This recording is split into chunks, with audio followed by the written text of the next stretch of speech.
Game ain't over. The sun is shining. And it ain't over.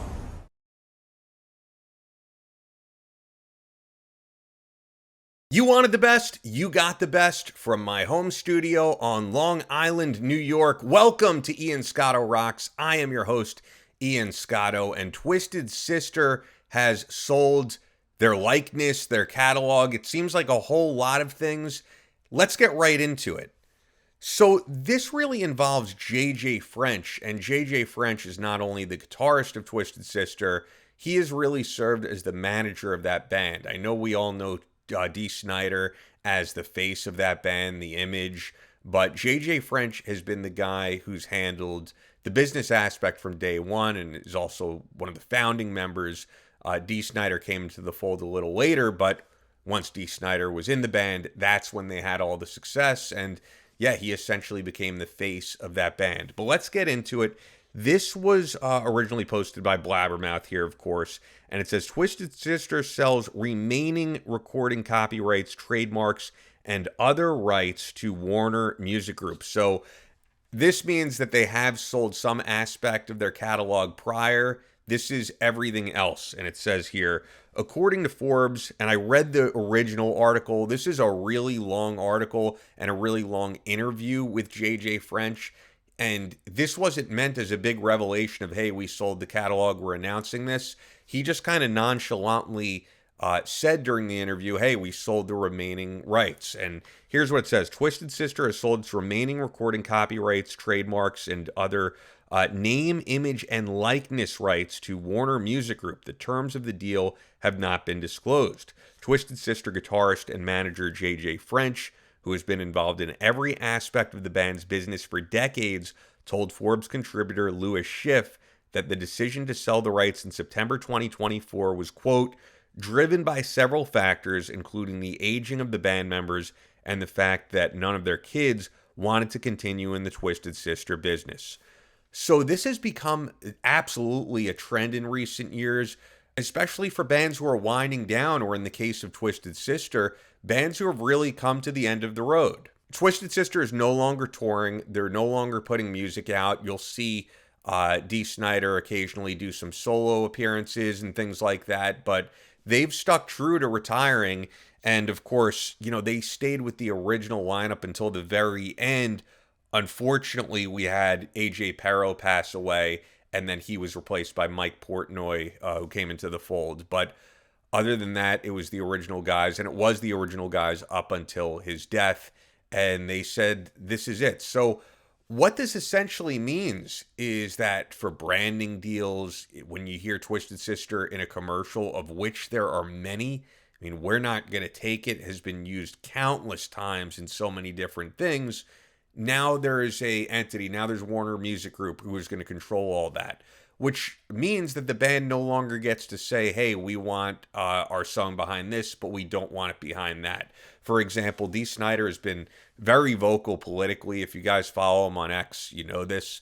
Not a fan of Donald Trump, didn't like the Trump campaign using "we're not going to take it," but he was fine with the IDF, the Israel Defense Force, using "we're not going to take it." If this means that the rights to all of that has been sold to Warner Music Group and there's no stipulation in the contract regarding that, he doesn't get a say in any of that anymore. So, look, I know that a campaign is allowed to use whatever song they want whenever they go to a rally or something. But if something is recorded, let's say Laura Trump wants to record her own version of "We're Not Going to Take It" or something for the Trump campaign, unless there's some stipulation here with Warner Music Group, Dee Snider doesn't get to say, I don't want our song behind that. So we've seen this a lot, though, with a lot of 80s bands recently and 70s bands for like whopping sums of money. And here's the reason. For one, as they always say, this isn't the music fun time. This is the music business. And these artists have, they have things come across their desk, for example, that say, hey, this company wants to use your song. They'll pay $10,000 or $20,000, however much it is.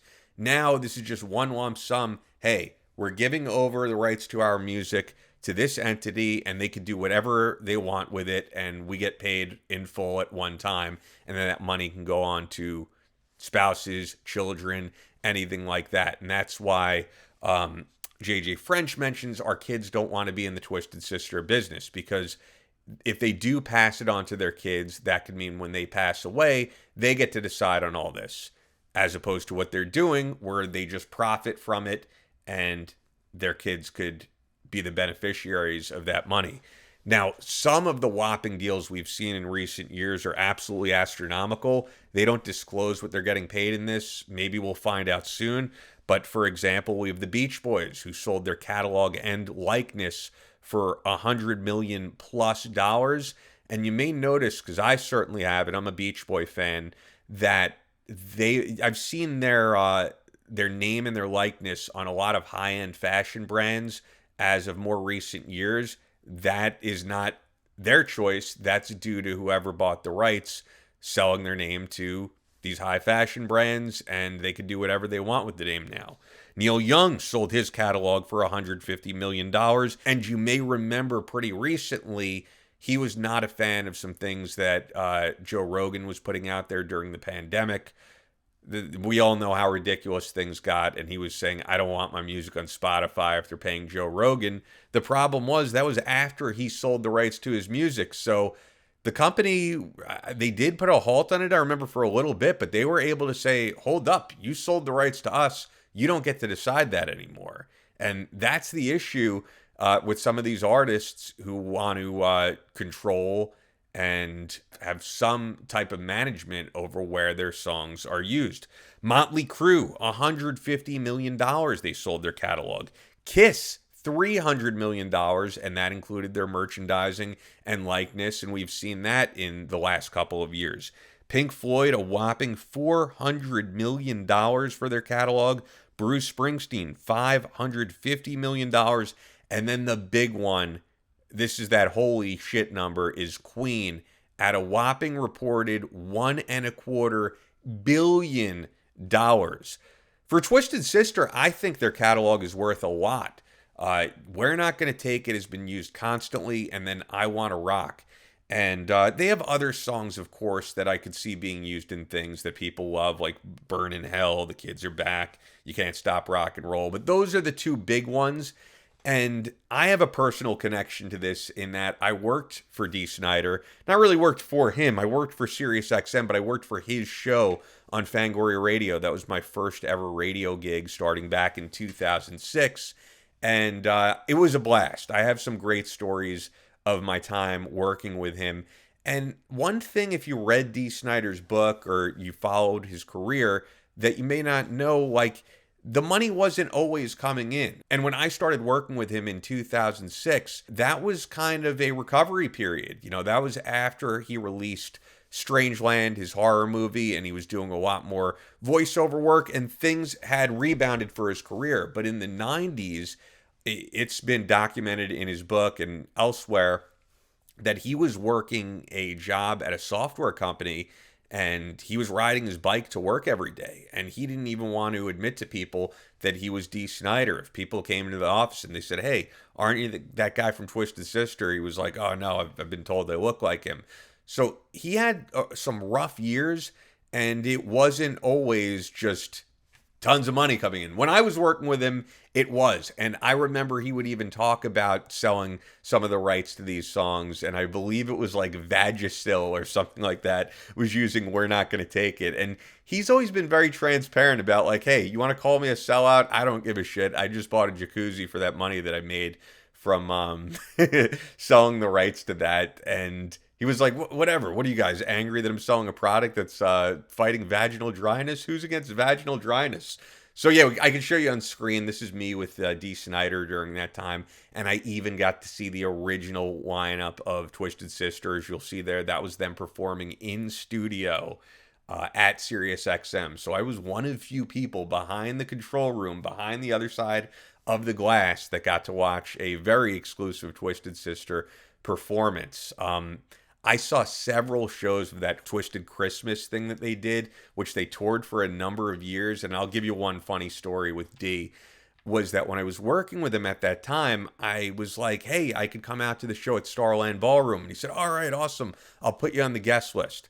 I pull up to Starland Ballroom in New Jersey, and they go, "Hey, who's guest list are you on?" And I go, "Dee Snider," and they laugh. They go, "Really, Dee Snider?" And my name wasn't on the guest list, so I felt like a complete asshole because he forgot to put my name on the guest list and later apologized. But actually, some like huge Twisted Sister fan managed to get me into this sold out show, and I had a great time. Twisted Sister always put on a great performance. But yeah, I understand why bands are doing this, because your options are either you leave this to your kids and they control the catalog, or they don't have to ever worry about it again, and you make this huge profit that you could enjoy the rest of your life with, and the rest goes to them or your spouse, and it's not micromanaging a whole catalog. But if you're someone who does like to micromanage, that could be a problem. I remember reading about when Michael Jackson, as you guys may remember, bought the rights to the Beatles catalog. Paul McCartney was pissed, and he was pissed to see the song Revolution used in a Nike commercial. And he said something to the effect of, when I wrote the song Revolution, we were singing about political revolution. I wasn't singing about selling Nike sneakers. And so if you sell your catalog to, in this case, Warner, right? You sell it to Warner Music Group, Warner gets to do whatever the hell they want with it, once again, unless you say, hey, we don't want it used in political ads or who knows what. But hey, I haven't talked to Dee in quite a number of years. I'm trying not to do Zoom interviews on this channel because I think it's become just so prominent since the pandemic and everything is Zoom.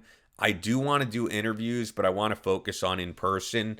And I know Dee is now in Las Vegas. I'm there every year, it seems, for business. So if I'm back there and I can make something happen, I would love to interview him about this in person and just do a retrospective on his career. But yeah, kudos to Dee on making this money. I think he's a part of this, unless it's just a JJ French deal. I don't know. But hey, at the end of the day, you can't stop rock and roll, and you can't stop Ian Scotto Rocks. Be sure to subscribe to the channel. If you want to donate, you can do so by leaving a super thanks. And if you didn't notice, this badass mug is actually based off the Motley Records logo. That's why it's got the accents on the O. If you look up Motley Records, it looks very similar to what I created there. That was done on purpose. So tell me what you think, guys. What do you think of bands selling their catalogs for these whopping sums of money? Is it a sellout move, or do you understand? Because they should, they should get the lion's share of what they worked so hard for all those years. And actually, I'm going to say one last thing before I end this that I just thought of. When Prince died, Prince was very against his music being used for absolutely everything. He was like the anti-Michael Jackson. And that's why before he died, if you wanted to get the new Prince album or he put out a new song or something, almost all the time you weren't able to get it digitally. Sometimes through his website, but it wasn't through iTunes or any of that. And you usually had to buy a hard copy of the CDs.